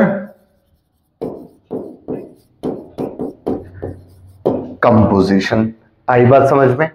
इसके बाद अब हम अगले पड़ाव पर चलते हैं जिसमें हम समझेंगे कि एटमॉस्फेयर में वो कौन कौन सी चीजें हैं जो पनपती हैं या जिनमें परिवर्तन होता है और जिनके चेंज होने के कारण अर्थ की सरफेस पे बहुत सारे नए इवेंट्स जन्म ले लेते हैं। आई बात समझ में? जैसे टेम्परेचर का जनरेट होना, जैसे प्रेशर का जनरेट होना, और इस टेम्परेचर और प्रेशर का अर्थ की सरफेस पर हॉरिजॉन्टली और वर्टिकली डिस्ट्रीब्यूट हो जाना, और उसी डिस्ट्रीब्यूशन के कारण अर्थ की सरफेस पर विंड्स का इनेबल हो जाना। आई बात समझ में?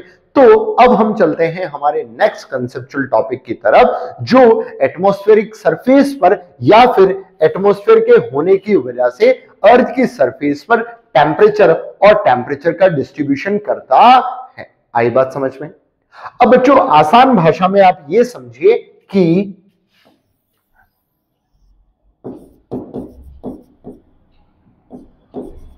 अर्थ पर जो अल्टीमेट सोर्स ऑफ टेम्परेचर है या अल्टीमेट सोर्स ऑफ एनर्जी है वो कौन है?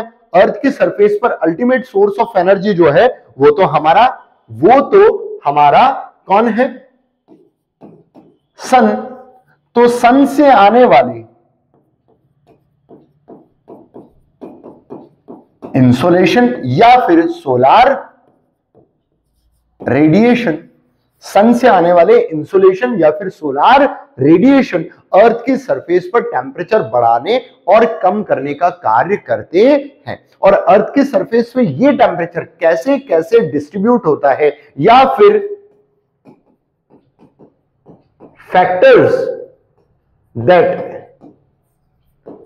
अफेक्ट और कंट्रोल द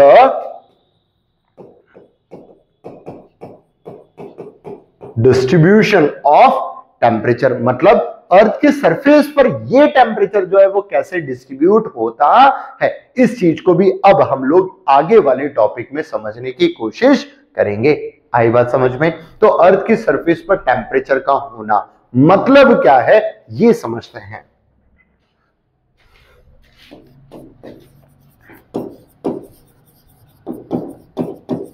टेम्परेचर, इसका मतलब डिग्री ऑफ हॉटनेस या फिर डिग्री ऑफ कूलनेस मतलब अर्थ की सरफेस पर किसी भी पर्टिकुलर पार्ट पर कितना ज्यादा टेम्परेचर और कितना कम टेम्परेचर है, कितना डिग्री ऑफ हॉट या कितना डिग्री ऑफ कूल चीजें फील हो रही है, इसी चीज को टेम्परेचर कहा जाता है। ये जो पर्टिकुलर टेम्परेचर है इसको मेजर कैसे किया जाता है? With the help of instrument named as thermometer. आया पॉइंट समझ में? और इस पर्टिकुलर चीज को जब मेजर करते हैं तो उसकी यूनिट क्या होती है? यूनिट तो वो होती है डिग्री सेल्सियस या फिर डिग्री केल्विन या फिर फ़ारेनहाइट। आया पॉइंट समझ में? क्लैरिफाई हुआ? अब इसके अलावा ये जो पर्टिकुलर टेम्परेचर है ये किन किन फैक्टर्स से रेगुलेट होता है या किन किन फैक्टर्स पर डिपेंड करता है? अब यहां पर दो चीजें मैंने आप लोगों को बताया था, एक होता है सोलर रेडिएशन, एक होता है इंसोलेशन। तो टेम्परेचर जो है बेटा वो अर्थ की सरफेस पर किन से रेगुलेट हो रहा है? सोलर रेडिएशन और इंसोलेशन। दोनों में क्या अंतर है? दोनों लगभग सेम ही है, पर ये वो सोलर रेडिएशन है जो अर्थ रिसीव करता है। मतलब हमारा आउटर स्पेस जो है वो भी बहुत सारे सोलर रेडिएशन को रिफ्लेक्ट कर देता है। जैसे हमने अभी थोड़ी देर पहले समझा था कि हमारा जो आइनोस्फीयर होता है वो सन से आने वाली कुछ वेव्स को रिफ्लेक्ट कर देता है, चार्ज वेव्स को रिफ्लेक्ट कर देता है। तो सोलर रेडिएशन तो बहुत सारे आए थे पर कुछ वापस रिफ्लेक्ट हो गए। रिफ्लेक्ट हो गए तो अर्थ की सरफेस तक पूरे नहीं पहुंचे। अगर नहीं पहुंचे तो हम समझ सकते हैं बच्चों कि वास्तविकता में ये जो पर्टिकुलर इंसोलेशन है वो कैसे होंगे या क्या होगा। आई बात समझ में? चलिए अब फैक्ट समझते हैं या थ्योरी को पढ़ के समझते हैं। What is temperature? तो temperature is the measure of how hot और कोल्ड, किसी भी पर्टिकुलर चीज का कितना गर्म या कितना ठंडा होना। अब वो ऑब्जेक्ट भी हो सकता है, वो कोई पर्टिकुलर प्लेस भी हो सकती है। इसके बाद it is influenced by solar radiation. किसकी वजह से इन्फ्लुएंस होता है? सबसे पहली चीज सोलर रेडिएशन की वजह से इन्फ्लुएंस्ड होता है, पर इसके अलावा और भी बहुत सारे फैक्टर्स होते हैं, जैसे एल्टीट्यूड, जैसे लैटिट्यूड, जैसे विंड या फिर ओशनिक करंट्स। ये भी कुछ ऐसे पर्टिकुलर फैक्टर्स हैं जो अर्थ की सरफेस पर टेम्परेचर को रेगुलेट करने का कार्य करते हैं। आई बात समझ में? क्लियर? अब ये कैसे रेगुलेट करते हैं उन पर्टिकुलर फैक्टर्स को समझ लेते हैं, जिसके आधार पर हमें अर्थ की सरफेस पर हॉरिजॉन्टल और वर्टिकल डिस्ट्रीब्यूशन ऑफ टेम्परेचर समझने में आसानी होगी। मतलब the distribution of temperature at the surface of the earth. ये देखिए factors controlling the temperature distribution. सबसे पहला लैटिट्यूड, ध्यान से समझना बच्चों। As latitude increases temperature decreases, क्योंकि insolation decreases. Why so? Because angle of solar radiation decreases. आया पॉइंट समझ में? क्यों? क्योंकि अर्थ का शेप कैसा है? स्फेरिकल। अब स्फेरिकल शेप है तो यहां सोलर रेडिएशन सीधा निकल जाता है, यहां पर परपेंडिकुलर टकराने के कारण पूरा एब्जॉर्ब हो जाता है। इसीलिए इक्वेटर पर अमाउंट ऑफ इंसोलेशन ज्यादा और पोलर रीजन पर अमाउंट ऑफ इंसोलेशन कम। इस वजह से इक्वेटर पर टेम्परेचर ज्यादा और पोलर रीजन्स पर टेम्परेचर कम। इसी वजह से अर्थ को टेम्परेचर के आधार पर तीन डिफरेंट सेक्शंस में बांटा जाता है। एक होता है टॉरिड जोन, एक होता है टेम्परेट जोन और एक होता है फ्रिजिड जोन। प्रीवियस क्लासेस में इस बारे पे बात हो चुकी है। आई बात समझ में? क्लियर? चलिए आगे। नेक्स्ट एल्टीट्यूड, ये बात पहले ही कर चुके हैं। एज एल्टीट्यूड मतलब हाइट इंक्रीजेस, कितनी? 1000 मीटर, तो कितना टेम्परेचर कम हो जाएगा। आया पॉइंट समझ में? तो एल्टीट्यूड राइज अप होती है तो एयर मॉलिक्यूल्स कम हो जाते हैं। अब अगर एयर मॉलिक्यूल्स कम हो जाती है बेटा, एयर मॉलिक्यूल्स अगर कम हो जाती है तो उसकी वजह से टेम्परेचर भी तो कम होगा, हाँ या ना? तो ये देखो एल्टीट्यूड बढ़ने पर टेम्परेचर कम हो जाता है, इसी वजह से पहाड़ों पर हमेशा टेम्परेचर कम होता है। आई बात समझ में? क्लियर? नेक्स्ट, एल्बिडो मतलब क्या होता है? रिसीविंग ऑफ सोलार रेडिएशन, या फिर आसान भाषा में ऐसा कह दूं, absorption of solar radiation by earth surface. Earth की सरफेस ने कितने सोलार रेडिएशन को एब्जॉर्ब कर लिया और कितने सोलार रेडिएशन को रिफ्लेक्ट कर दिया, इस चीज पर भी डिपेंड करता है अर्थ की सरफेस का टेम्परेचर। क्यों? क्योंकि अगर कुछ टेम्परेचर अर्थ की सरफेस रिसीव कर रही थी, जिन सोलार रेडिएशन से उसे रिसीव करना था, अगर उसे उसने रिफ्लेक्ट कर दिया तो उसने तो रिसीविंग की ही नहीं। अगर रिसीविंग की ही नहीं होगी तो टेम्परेचर बढ़ा ही नहीं होगा, मतलब अर्थ की सरफेस का टेम्परेचर रिमेन्स दी कांस्टेंट। आया पॉइंट समझ में? और ये जो एल्बिडो होता है ये सबसे ज्यादा होता है ब्राइट सरफेसेस पे। जैसे आसान भाषा में, अगर मैं समर सीजन में ब्लैक टी शर्ट पहन के सड़कों पर निकलूंगा तो पूरी सोलर रेडिएशन एब्जॉर्ब करूंगा, इस वजह से टेम्परेचर ज्यादा फील होगा। बट अगर लाइट कपड़े पहन के निकलूंगा तो वो रेडिएट ज्यादा करेगी, इस वजह से मुझे टेम्परेचर कम फील होता है। आई बात समझ में? क्लियर? यस और नो बच्चों? यस। नेक्स्ट आता है distance from the C.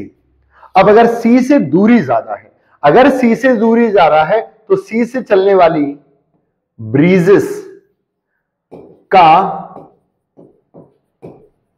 Moderate influence नहीं लगेगा।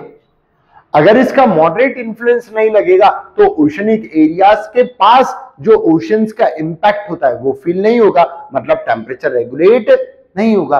तो एक्सट्रीम हॉट होगा या तो एक्सट्रीम कोल्ड होगा, दोनों ही केस हो सकते हैं। ऐसा नहीं है कि एक्सट्रीम हॉट ही होगा, कोल्ड भी हो सकता है। हमेशा ओशन जो होता है वो मॉडरेटिंग इन्फ्लुएंस देता है। अगर चीजें गर्म हो तो ठंडा करता है और ठंडी हो तो गर्म करने की कोशिश करता है। और ऐसा क्यों होता है? ड्यू टू ब्रीजेस, जिन्हें हम सी ब्रीज या लैंड ब्रीज कहते हैं। और अगर ऐसा नहीं है, ये केस नहीं है, तो गारंटेड है वहां पर टेम्परेचर जो है वो एब्रप्टली राइज अप या एब्रप्टली डिक्रीज होने के चांसेस बहुत ज्यादा होंगे। पॉइंट समझ में आया? क्लियर? मतलब distance from the sea also affect the temperature. Next, air masses circulation और oceanic current, इसके बारे में भी हम हाइड्रोस्फीयर में बात कर चुके हैं। करंट्स में दो होती है, एक वार्म करंट, एक कोल्ड करंट। वार्म करंट का टेम्परेचर ज्यादा, तो वो जिस पर्टिकुलर एरिया पर आ रही है या फिर जिस ओशन में आ रही है उसके अपर एयर को वो गर्म कर देगी, और अगर कोल्ड करंट है तो उसके अपर एयर को वो ठंडा कर देगी। तो देखो एयर का टेम्परेचर रेगुलेट हुआ ना, ड्यू टू करंट्स। आई बात समझ पे? नेक्स्ट, एस्पेक्ट ऑफ स्लोप, मतलब किसी पर्टिकुलर चीज का कितना इंक्लिनेशन है, इससे क्या फर्क पड़ता है? अगर इंक्लिनेशन ज्यादा होगा तो सन से आने वाले सोलर रेडिएशन रिफ्लेक्ट बैक हो जाएंगी। इंक्लिनेशन बहुत कम होगा तो सोलर रेडिएशन पूरी की पूरी एब्जॉर्ब हो जाएंगी। आई बात समझ में? इस वजह से inclination again affect the distribution of temperature. आसान भाषा में इसमें हम ये लिख सकते हैं, टोपोग्राफी मतलब प्लेन्स का टेम्परेचर सबसे ज्यादा, फिर प्लेट्यू का टेम्परेचर, फिर माउंटेन्स का टेम्परेचर। आई बात समझ में? ये हो गया अकॉर्डिंग टू द स्लोप या फिर slope of their sides. Next, day night cycle, मतलब कई बार अगर दिन बड़ा है, मतलब क्या हुआ? दिन बड़ा है। अगर दिन बड़ा है तो इनकमिंग ऑफ सोलर रेडिएशन लंबे समय तक, तो टेम्परेचर भी ज्यादा। देखो 7 बजे तक धूप निकल रही है तो टेम्परेचर बढ़ेगा ही ना, पर अगर सिर्फ 5 बजे धूप खत्म हो जा रही है तो टेम्परेचर तो घटेगा ही, क्योंकि दिन छोटे और रात बड़ी। फूल लिए फरवरी खड़ी। आया पॉइंट समझ में? मतलब आसान भाषा में ये हुआ कि जब दिन बड़ा है, रात छोटी है तो गर्मी है, दिन छोटा है, रात बड़ी है तो सर्दी है। तो टेम्परेचर का चेंज क्यों हो रहा है? क्योंकि लेंथ ऑफ डे और लेंथ ऑफ नाइट चेंज हो रही है। इस वजह से हम डे नाइट साइकिल भी कह सकते हैं। Last but not the least, urban heat island, ये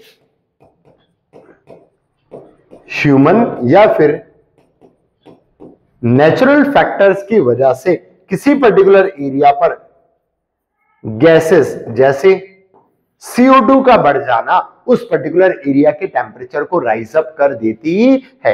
होने का कारण क्या है? CO2। अब ये किसी भी कारण से आ सकती है, आर्टिफिशियल तरीके से भी या नेचुरल तरीके से भी। जिस पर्टिकुलर सेंटर के ऊपर आई, जिस पर्टिकुलर अर्बन सेंटर के ऊपर ये आई, तो उस अर्बन सेंटर का टेम्परेचर बढ़ा, तो उसे हमने बोल दिया अर्बन हीट आइलैंड। आइलैंड क्यों बोला? क्योंकि आसपास के एरिया के कंपैरेटिवली यही एक क्षेत्र है जहां पर टेम्परेचर बढ़ गया। इस वजह से किसी चीज से घिरा हुआ क्षेत्र जो होता है उसके लिए हम आइलैंड वर्ड यूज करते हैं। ये हीट से घिरा हुआ है या हीट के आसपास है, ये हीट के फैक्टर के कारण इसे बना दिया है। That's why it is known as urban heat island. आई बात समझ में? क्लियर? यस और नो? मतलब बच्चों, अर्थ की सरफेस पर टेम्परेचर और टेम्परेचर का डिस्ट्रीब्यूशन इन फैक्टर्स पर डिपेंड करता है, और ये जो पर्टिकुलर टेम्परेचर का डिस्ट्रीब्यूशन है वही अर्थ की सरफेस पर जनरेट होने वाली डिफरेंट एटमॉस्फेरिक फिनोमिना जैसे विंड, जैसे प्रेशर डिस्ट्रीब्यूशन, जैसे साइक्लोन्स का मूवमेंट, इन सबको कंट्रोल करने की कोशिश करता है। इवन मॉनसूनल विंड्स जो होती हैं, जिन्हें हम पीरियोडिकल और सीजनल विंड्स कहते हैं, वो भी टेम्परेचर पर डिपेंड करती है। आई बात समझ में? तो इन फैक्टर्स को विस्तार पूर्वक देख लेते हैं, एक एक करके समझने की कोशिश करते हैं। सबसे पहला लैटिट्यूड। देखो, insolation decreases as latitude increases. ये देखो, अगर हम यहां पर सन बना दे तो सन से आने वाले सोलर रेडिएशन यहाँ 90 डिग्री के एंगल से गिर रहे हैं, पर यहां पर सोलर रेडिएशन 0 डिग्री के एंगल से गिर रहे हैं। इस वजह से एब्जॉर्प्शन भी कम होगा। एब्जॉर्प्शन कम होगा तो यहाँ टेम्परेचर ज्यादा फील होगा और यहाँ टेम्परेचर कम। आई बात समझ में? Next, sun rays become more slanting less heating. More slanting less heating. आया पॉइंट समझ में? Rays travel through more atmosphere, more scattering and absorption। मतलब यहां पर ये देखो, ये डिस्टेंस अगर d है और ये डिस्टेंस अगर d है तो आपको पता है d ज्यादा है एज कंपेयर टू d। मतलब यहां पर एटमॉस्फेयर में लॉस कम हुआ होगा, यहां एटमॉस्फेयर में लॉस ज्यादा। आई बात समझ में? Next, altitude. As altitude increases temperature decreases. क्यों? नंबर ऑफ गैसेस डिक्रीजेस, तो गैसेस के द्वारा एब्सॉर्ब की गई हीट भी डिक्रीजेस। इस वजह से टेम्परेचर डिक्रीज होता है। नेक्स्ट, इसके अलावा हमने एस्पेक्ट स्लोप रेशियो भी देखा था। देखिए, यहां अगर सन है,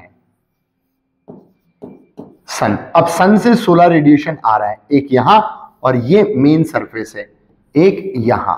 देखो तो यहां पर एंगल जो है वो कितना है? 90। यहां पर एंगल जो है वो कितना है? Less than 90। तो यहां पर एब्जॉर्प्शन क्या होगा? कम। यहां पर एब्जॉर्प्शन क्या होगा? ज्यादा। तो यहां पर टेम्परेचर भी ज्यादा, यहां टेम्परेचर क्या होगा? कम। ऐसा भी आप समझ सकते हैं। आई बात समझ में? देखो, temperature decreases with height 6.5 degree Celsius with every 1000 kilometre. आई बात समझ में? एयर जो होती है वो थिनर होती है हाइट पर, इसलिए लेस हीट रिटेंशन होता है। ये बात हम बहुत अच्छे से समझ चुके हैं इन दी ट्रोपोस्फेयर। कोई डाउट? क्लियर? चलिए नेक्स्ट, एल्बिडो इफेक्ट। मोर रिफ्लेक्शन लोअर टेम्परेचर, मतलब लाइटर सरफेस होगी। ये देखो, ये यहां पर सोलर रेडिएशन रिसीव हुए और यहां रिफ्लेक्शन भी बहुत ज्यादा हुआ। रिफ्लेक्शन अगर बहुत ज्यादा हुआ तो गारंटीड है टेम्परेचर बहुत कम। यहां पर सोलर रेडिएशन बहुत ज्यादा एब्जॉर्ब हुई, रिफ्लेक्शन कम हुआ। यहां सोलर रेडिएशन और ज्यादा एब्जॉर्ब हुई, रिफ्लेक्शन और कम हो गया। इस वजह से आपको टेम्परेचर जो है वो एल्बिडो से अफेक्ट होता हुआ नजर आता है। ये चीज आप याद रख लीजिएगा कि एल्बिडो सबसे ज्यादा किसका होता है? स्नो। स्नो का एल्बिडो सबसे ज्यादा, उसके बाद ओशन आई, उसके बाद सैंड। सैंड और स्नो याद रखिएगा, एग्जाम में क्वेश्चन पुट किया जा सकता है। उसके बाद grass, soil, forest, open ocean और charcoal. Clear? That's it. Charcoal का एल्बिडो सबसे कम, मतलब ये लगभग नो।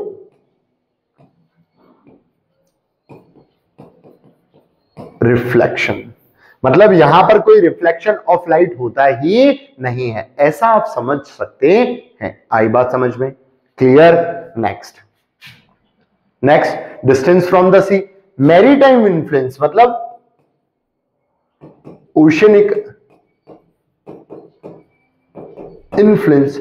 ओशन का इन्फ्लुएंस नहीं लगेगा, अगर आप ओशन से दूर आ जाएंगे तो ना तो ओशंस का हीट इफेक्ट लगेगा, ना ओशन का कूल इफेक्ट लगेगा। जैसे समर में सी क्या होते हैं? कूलर, तो वो ऑन शोर ब्रीज क्या करती है? Cools the land. आई बात समझ में? विंटर में सी क्या होते हैं? वार्मर, मतलब ऑन शोर विंड्स क्या करती है? Warm the lands. आई बात समझ में? क्लियर? ऐसे ही कॉन्टिनेंटल इफेक्ट होता है। क्या? Inland areas have hotter summers and colder winters, मतलब जो इंटीरियर लैंडमास होते हैं या कॉन्टिनेंटल रीजन्स होते हैं वहां पर एक्सट्रीम्स पाई जाती है।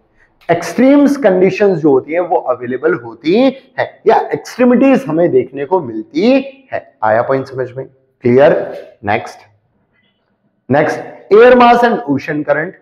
वार्म एयर मास जो होती है या करंट होती है वो टेम्परेचर को क्या करती है? Rise up. Cold air mass या कोल्ड करंट होती है वो टेम्परेचर को क्या करती है? डिक्रीज। आया पॉइंट समझ में?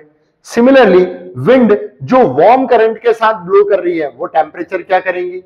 Rise up. Cold air mass के साथ ब्लो कर रही है वो टेम्परेचर को क्या करेंगी? डिक्रीज। आया पॉइंट समझ में?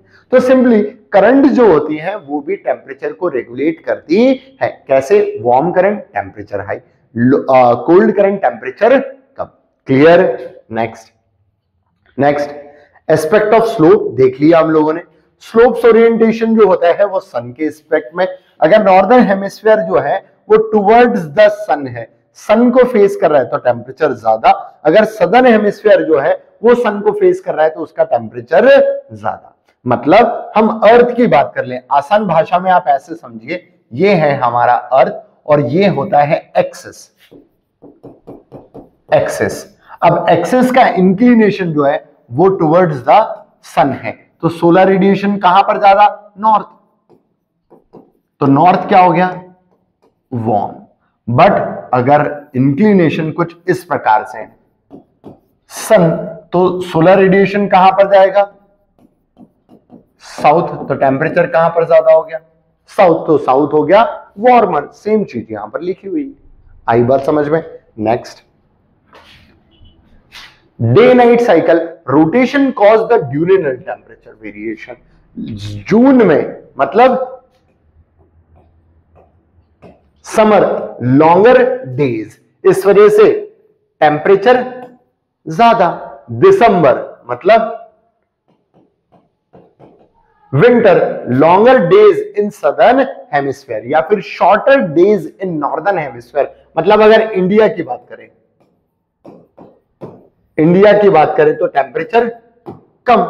आया पॉइंट समझ में? Summer more day light, higher temperature. Winter short day light मतलब या लेस डे लाइट मतलब टेम्परेचर डिक्रीजेस या फिर lower the temperature. Clear? That's it. Next urban heat island. City traps heats due to the concrete, vehicle और industry. इस वजह से higher temperature होता है than the surrounding rural area. इस वजह से मान लो ये है सिटी और ये है आसपास रूरल, तो इसके कंपैरेटिवली यहां टेम्परेचर क्या हुआ? बढ़ गया। क्यों? कंक्रीट है, व्हीकल्स है और इंडस्ट्रीज। आया पॉइंट समझ में? That's it. नेक्स्ट बस।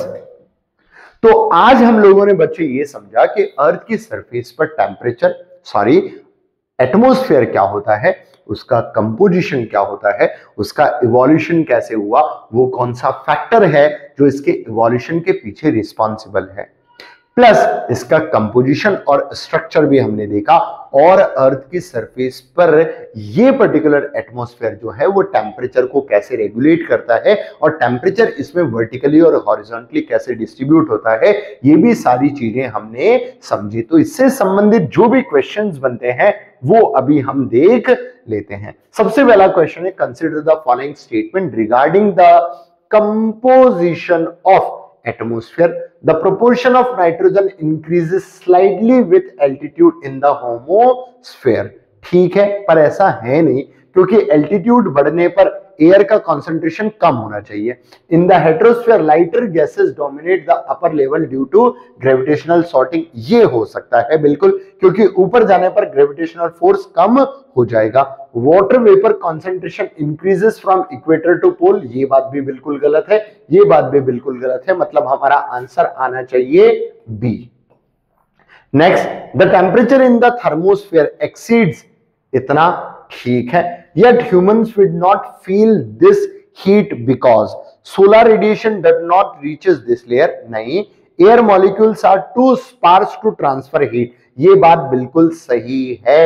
हाँ, यहां पर एयर जो है वो प्रेजेंट नहीं होती है, या फिर एयर बहुत कम होने के कारण टेम्परेचर जो है वो फील हो गई नहीं, क्योंकि गर्म हवा गर्म से नहीं टकरा रही है, तो वो कितनी गर्म है हमें कैसे फील होगा। बात बिल्कुल सही है, तो आंसर हो जाता है यहां पर B. Next, winter isotherm bends polewards over oceans primarily because oceans have high albedo. नहीं, ओशंस का एल्बिडो सबसे ज्यादा नहीं होता है, एल्बिडो तो सरफेस बोले तो किसका, स्नो का सबसे ज्यादा होता है, ये मैंने अभी बताया था। Ocean loses heat slowly due to high specific heat. ये बात बिल्कुल सही है, क्योंकि विंटर्स में अभी थोड़ी देर पहले पढ़ा था, ओशन जो होते हैं वो वार्मर होते हैं। हमने ब्रीजेस वाले सेक्शन में ये बात अभी डिस्कस की थी। Ocean current do not operates in winter, ये बात तो गलत हो गया। Ocean clouds cover traps outgoing radiations, नहीं ये बात भी नहीं है, तो आंसर हो जाता है यहां पर B. Consider the following, red sunset, blue sky, formation of fog droplets, decrease of temperature anomaly, ये सब कहां पर होता है, which are directly influenced by particulates in the atmosphere। मतलब एटमोस्फेयर में जो पार्टिकुलेट्स हैं उनके द्वारा कौन कौन सी चीज रेगुलेट होती है। रेड सनसेट होता है, blue sky scattering of light की वजह से होती है, फॉर्मर ऑफ फॉग ड्रॉपलेट्स होता है क्योंकि मैंने पार्टिकुलेट मैटर जब समझाया था ना बच्चों, तो वहां पर एक कंडेंसिंग न्यूक्लियाई शब्द यूज किया था। कंडेंसिंग न्यूक्लियाई का मतलब वो सस्पेंडेड एरोजोल्स होते हैं जिनको सेंटर मानकर ये सारी चीज जो है उसके आसपास सॉलिडिफाई हो जाती है या फॉर्म्ड होती है। तो कंडेंसिंग न्यूक्लियाई के आधार पर आंसर हो जाना चाहिए 1, 2 और 3, मतलब B. Clear. Next, the height of tropopause is greater over equator mainly because insolation is highest। ये तो होगा, मतलब टेम्परेचर जो है वो क्या होता है, ज्यादा, ये मैं बता चुका हूं। इसके अलावा ग्रेविटी भी एक पार्ट है। वाटर वेपर इज लोवेस्ट, नहीं गलत है, वाटर वेपर तो बहुत ज्यादा होता है। प्रेशर ग्रेडियंट रिड्यूसेस, नहीं इससे कोई फर्क नहीं पड़ता। सरफेस एल्बिडो इज हाई, ये भी नहीं है क्योंकि पोल्स पर एल्बिडो ज्यादा है, क्योंकि पोल्स पर स्नो ज्यादा है। आया पॉइंट समझ में, तो आंसर हो जाता है हमारा A. If the earth suddenly had no particulates aerosols which of the following would most likely occur. Visibility would increases sharply, हो सकता है, ठीक है, क्योंकि डस्ट पार्टिकल नहीं होगी तो विजिबिलिटी बढ़ सकती है। Colour of sunrise and sunset would become less intense, हाँ बिल्कुल ठीक है। सनसेट और सनराइज का वो जो रेड कलर जो है वो आपको नजर नहीं आएगा। क्लाउड फॉर्मेशन वुड डिक्रीजेस, ये बात भी बिल्कुल सही है, क्योंकि कंडेंसिंग न्यूक्लियाई अगर नहीं होगी तो क्लाउड फॉर्मेशन किसको बेस बनाकर होगा। तो ऑल 1, 2 एंड 3 यानी कि डी आंसर जो है वो सही है। Next, next, which of the following process directly enhance the green house effect? Green house effect जो है वो डायरेक्टली किस पर डिपेंड करता है? तो वो reflection of incoming radiation by cloud, ठीक है, नहीं होगा। Absorption of long wavelength radiation by water vapour, ठीक है, बिल्कुल सही है। स्कैटरिंग ऑफ सनलाइट, नहीं होना चाहिए। फॉर्मेशन ऑफ टेम्परेचर इन्वर्जन, नहीं होना चाहिए। तो आंसर हो जाता है हमारा B. Next, consider the following gases present in the earth atmosphere. Nitrogen सबसे ज्यादा, ऑक्सीजन दूसरा, आर्गन तीसरा, फोर्थ चौथा, पांचवा छठा। ठीक है, क्या पूछा है? Arrange the gases in decreasing order. Doubt करने की कोई जरूरत ही नहीं है बच्चे। 78%, 21%, 0.93%, 0.05% या 3%। क्लियर? उसके बाद बचे हुए जो है रेस्ट बिल्कुल ऐसे ही अरेंजमेंट में। तो 1 2 3 4 5 6 मतलब ए आंसर होगा। Next, the present atmosphere evolve primarily due to separation of continents, नहीं। Volcanic eruption and biospheric process समझ चुके हैं। 3 स्टेजेस हमने पढ़ी थी, स्टेजेस हमने बात करी। Which layer is responsible for burning of meteors, बात कर चुके हैं हम। मीजोस्फीयर, सी आंसर होगा। नेक्स्ट, मोस्ट वेदर फिनोमिनाज, सोचने की जरूरत ही नहीं है, ट्रोपोस्फियर होना चाहिए। ऑकर इन द, ये देखो ट्रोपोस्फियर। इट कंटेन ओजोन, नहीं, स्ट्रेटोस्फियर में होती है। It contain maximum of water vapour, बिल्कुल सही पार्ट है। It receive direct solar radiation, नहीं। It has the lowest pressure, नहीं, सबसे ज्यादा प्रेशर इसमें होता है वैसे तो आंसर हो गया हमारा B. Ozone is concentrated mainly in stratosphere, लगभग 30 किलोमीटर तक होता है। आया पॉइंट समझ में? Next, Sahara show positive temperature anomaly because, क्योंकि यहां पर एल्बिडो जो है वो सबसे कम होता है, मतलब लो एल्बिडो हम कह सकते हैं, क्योंकि कह सकते हैं सैंड जो होता है वो रेडिएट भी बहुत जल्दी कर देता है। अगर उसका रेडिएशन बहुत जल्दी हो जाएगा तो बहुत जल्दी वो गर्म भी होगा और बहुत जल्दी वो ठंडा भी हो जाएगा। तो लो एल्बिडो, ये आंसर होना चाहिए। The lapse rate indicate temperature का डिक्रीज होना, कितना? 6.4 डिग्री सेल्सियस, कितने में? 1000 मीटर्स पर, मतलब टेम्परेचर डिक्रीजेस विद एल्टीट्यूड, भी आंसर होना चाहिए। Next, arrange the following surfaces in decreasing order of albedo. आपका डाउट, आपका क्वेश्चन है, कमेंट सेक्शन में जरूर बताइएगा इसका आंसर, क्योंकि लास्ट वाली कुछ स्लाइड जो थी उसमें हमने यही क्वेश्चन डिस्कस किया था। तो आज के लिए इतना ही। जय हिंद, और खुश रहो और पढ़ते रहो, और इसी तरह हम लोगों को भी अपना प्यार देते रहो। जय हिंद, जय भारत।